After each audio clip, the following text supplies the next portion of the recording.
the dream of Holy Communion. Samuel had been wandering through one of the hardest seasons of his life. His prayers felt thin, his faith worn, and his heart heavy with questions he could not name. One night, after hours of tossing and turning, he finally drifted into a deep sleep, one that felt different, as though he had stepped into a place beyond time. He found himself standing in a quiet field, washed with golden light. The air was warm, yet filled with a stillness that made his breath slow. In the center of the field was a long wooden table, covered with a simple white cloth. On it rested a loaf of bread and a cup of deep red wine. And then he saw him. Jesus approached the table, his presence, gentle yet full of an authority that made Samuel's knees tremble. His eyes were warm, knowing, and filled with a love that pierced right through the walls. Samuel didn't know he had built. "Come," Jesus said, not as a command, but as an invitation. Samuel stepped forward,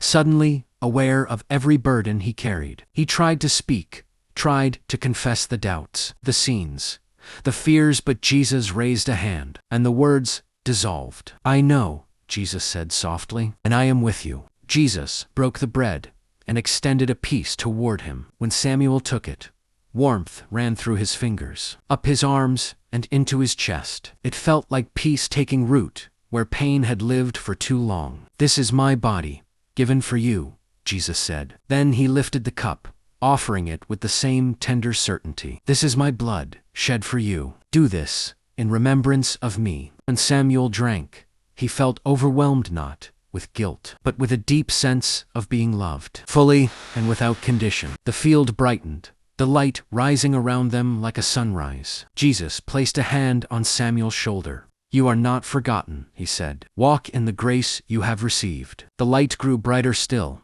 and Samuel blinked and awoke in his bed, tears on his cheeks, heart steady and full. The room was the same, yet everything inside him felt changed. The dream lingered like a blessing, echoing in his soul. He didn't know what challenges the day would bring, but he rose with a certainty he had not felt in months. He was held, he was known, and he was never walking alone.